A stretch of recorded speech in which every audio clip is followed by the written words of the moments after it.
You hear footsteps behind you in the dark. Not the heavy march of soldiers, something softer, silk brushing stone.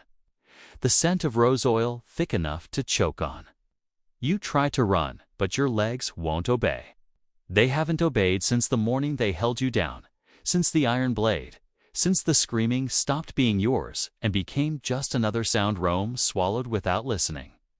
You are beautiful now. That's what they tell you. Beautiful and broken and worth your weight in silver. And tonight, like every night, someone is coming to collect. Before we go deeper, I'd love to know where in the world are you watching this from. It amazes me that a story this dark, buried this deep in history's shadows, can still reach people across continents and centuries. This is Rome.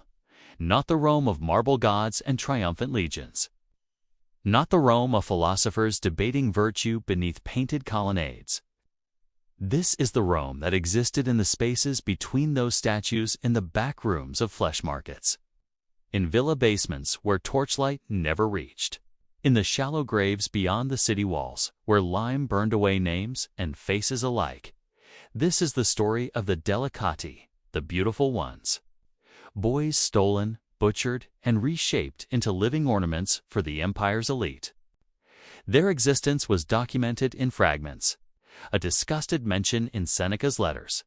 A casual line in Suetonius describing Emperor Nero's collection. A price list from Pompey's slave market listing eunuch.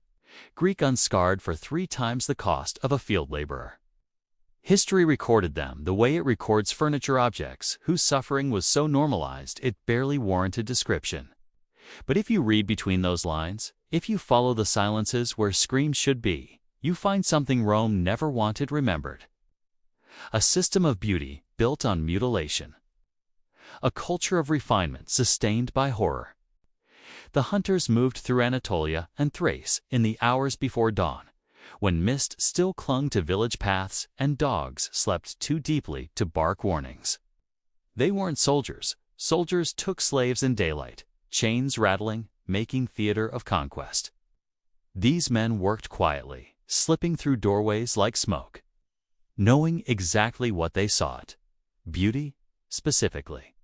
The beauty of boys between 7 and 10 years old, before the first shadow of manhood could ruin the merchandise. Some parents sold willingly. A bag of coin could feed a family through winter. A daughter's dowry, a brother's apprenticeship. They told themselves the boy would have a better life in Rome, fed, clothed, living in a senator's household instead of breaking his back in barley fields. They kissed his forehead as they handed him over, tears mixing with the lie they needed to believe. Others woke to empty beds, small footprints in the dirt leading to wagon tracks already cold.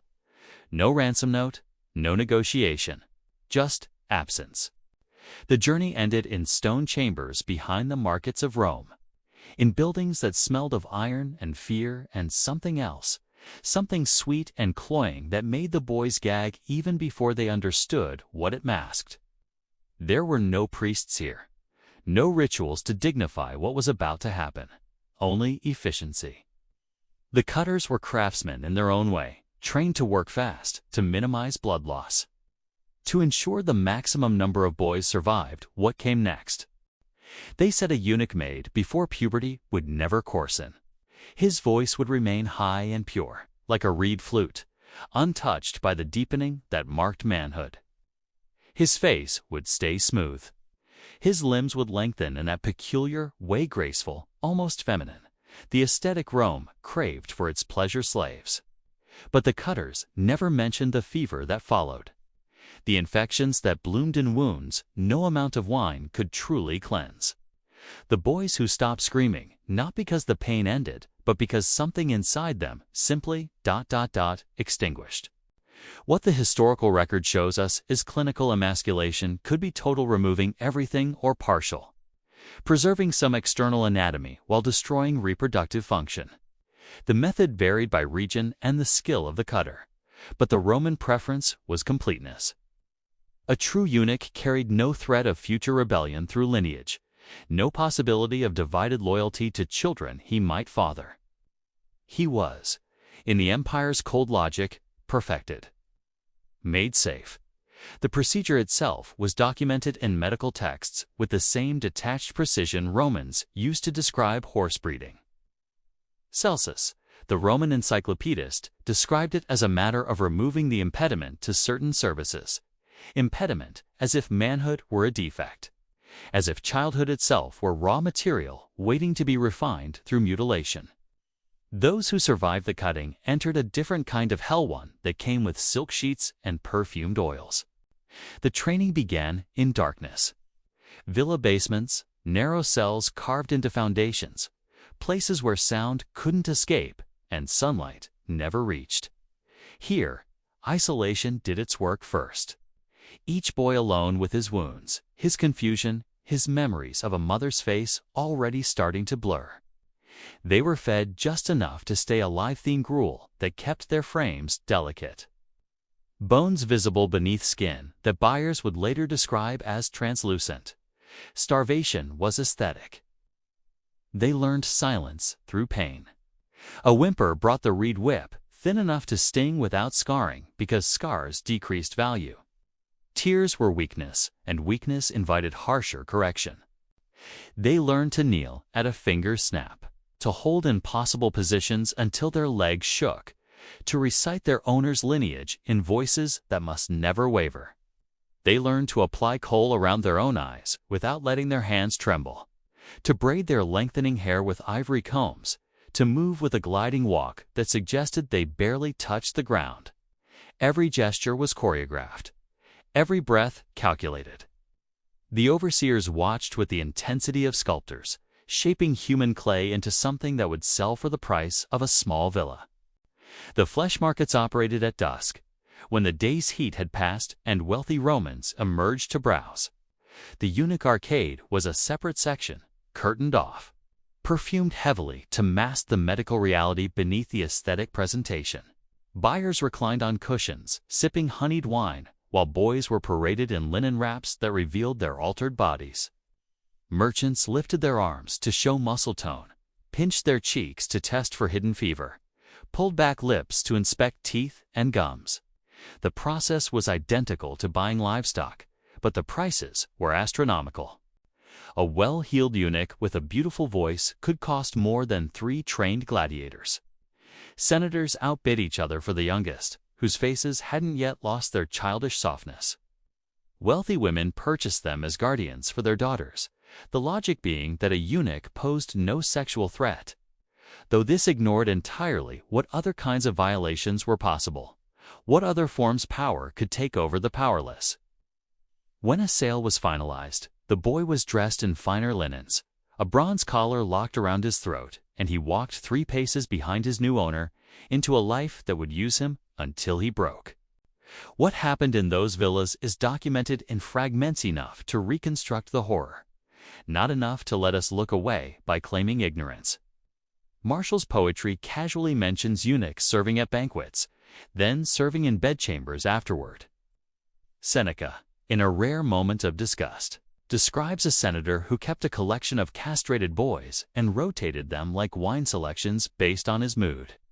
Suetonius records that Emperor Nero, devastated by the death of his wife Poppaea, found a boy who resembled her, had him castrated, and attempted to treat him as her replacement tree, naming him, dressing him in her clothes, parading him at state functions. The boy's original name is lost, his fate, predictably, unrecorded beyond his usefulness to imperial grief. These weren't isolated perversions. They were accepted practice among Rome's elite, spoken about with the same casualness as discussing a new mosaic pattern or the quality of Falernian wine. The boys themselves had no legal personhood. They couldn't testify in court, own property, or claim any protection under law. They existed in a category beyond slavery, human in form, object in function. The physical reality of their existence was decay disguised as luxury. The castration wounds, even when healed on the surface, remained vulnerable to infection. Without proper hormonal development, their bone density suffered. Their bodies never achieved the resilience of adult anatomy. Many developed chronic pain in joints and spine. The rosewater baths and perfumed oils that surrounded them weren't indulgence, they were necessity, masking the smell of suppuration that often never fully resolved. Medical texts from the period mention eunuchs requiring regular cleansing of their wounds, a euphemism for draining infection. The average lifespan of a pleasure eunuch in Rome is impossible to determine precisely. But skeletal remains from identified eunuch burials show consistent patterns, evidence of childhood malnutrition. Healed fractures from physical abuse and deaths occurring primarily in adolescence or early adulthood. They were used up fast. When their beauty faded, when infections made them smell despite the perfumes, when fevers became too frequent, when their faces grew gaunt and their hair fell out in patches, they were discarded with the same casual efficiency that had created them. The end came in back corridors.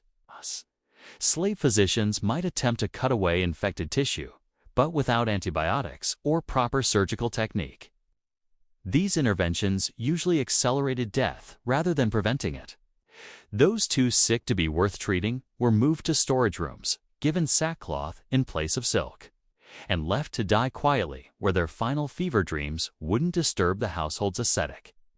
When they finally stopped breathing, their bodies were wrapped in cheap linen and carted to the mass graves beyond Rome's walls, the same pits that received plague victims, executed criminals, and other refuse the empire preferred not to see. Lime was poured over them to speed decomposition and prevent smell from drifting back toward the city. No markers, no names, no prayers to guide them to whatever afterlife might accept those who've been so thoroughly unmade in this one. In account ledgers, they were simply crossed out, disposed, expired, replaced. The bureaucracy of atrocity is always banal. Yet something survived, not in official histories, where their existence merited only passing mentions, but in the archaeological record that preserves what shame tries to bury. In Pompeii, frozen by Vesuvius in 79 AD, we find skeletal remains of young males showing evidence of castration, pelvic anatomy altered, bone development stunted in specific patterns. In one villa's slave quarters, archaeologists found a small room containing medical implements, including bronze forceps and cauterizing irons of the exact type described in ancient texts for emasculation procedures. The room's walls bore scratched graffiti in Greek and Latin phrases like "I want to go home" and "Mother, where are you?" written by hands that probably never saw another sunrise outside those walls. These fragments force us to reckon with something uncomfortable. Rome's glory and Rome's horror were not contradictions. They were the same system. The marble temples were quarried by slaves. The philosophical debates about virtue occurred in rooms where castrated boys poured wine. The legal principles that influenced Western civilization for millennia explicitly excluded vast categories of human beings from personhood. You cannot separate the pantheon from the graves behind it. Perhaps the cruelest detail is how thoroughly Rome convinced itself this was normal. Senators who would weep at theatrical tragedies felt nothing watching a eunuch flinch. Philosophers who wrote treatises on justice saw no injustice in bodies altered for aesthetic pleasure. The cognitive dissonance required to maintain this system to genuinely believe in Roman civilization's superiority while surrounded by its victims is, itself, a kind of horror. It reveals how cultures construct elaborate moral frameworks that somehow always justify whatever benefits those in power. How civilization becomes a synonym for us and therefore cannot, by definition, be barbaric. How beauty, that most prized aesthetic value, can be built on a foundation of screams that everyone agrees not to hear. In the Senate records, we find debates about the ethics of castrating Roman citizens. There were occasional prohibitions against it, usually framed as protecting Roman manhood from corruption. But there was no similar concern for non-citizens. For the conquered peoples of the empire's provinces, their children were simply resources to be harvested like grain or marble. The same senators who philosophized about natural law saw nothing unnatural in a system that required constant mutilation to maintain its supply of pleasure slaves. The market demanded them. Rome's aesthetics required them. Therefore, they would exist, and the empire would develop increasingly efficient methods to produce them. This is what empire means: the capacity to export your violence far enough away that you never have to see the blood, only the finished product arranged beautifully on silk cushions. When Rome finally fell, the practice didn't end, it merely relocated. Byzantine emperors continued the tradition. Islamic courts developed their own variations. Chinese dynasties had been doing it for centuries before Rome and continued for centuries after. The castrated servant appears across cultures not because of some universal human depravity, but because of a universal structure: concentrated power seeking to create a category of human beings with no ties, no futures, no possible rebellion. Eunuchs couldn't inherit, couldn't father dynasties, couldn't build rival networks of loyalty. They were perfect servants because they'd been surgically prevented from being anything else. The practice persisted until the 20th century in some places, finally ending not because of moral revelation, but because international law and human rights frameworks themselves, flawed and inconsistently applied, it harder to sustain openly. But in Rome's mass graves, beneath layers of soil and lime and 2,000 years of silence, they remain. Boys whose names we'll never know, whose faces exist now only in the generic descriptions of market ledgers. Greek, dark hair, undamaged. Thracian, light eyes, trained. Syrian, skilled in music, obedient. Each line in those ledgers represents a human being who experienced terror, pain, and a violation so complete it erased their biological future. Who learned to smile while rotting from the inside. Who sang in voices that never broke because the breaking had already happened too deep for sound to reach. There's a moment in Seneca's letters where, amid his complaints about Rome's moral decay, he mentions hearing a eunuch sing at a banquet. He describes the voice as achingly beautiful and not quite human. Then he moves on to complain about the fish course. That casual transition from aesthetic appreciation of a mutilated child's voice to annoyance about dinner but be the most honest thing Rome ever recorded about itself. The ability to experience beauty and horror simultaneously without cognitive dissonance. To be moved by art and unmoved by the suffering that produced it. To build a civilization so sophisticated it could debate the nature of the soul while casually destroying bodies. If you pressed your ear to the ground outside Rome today, in the scrubland where the ancient city walls crumbled into farmland, you wouldn't hear anything but wind and traffic from the modern highway. The mass graves have long since dissolved into soil.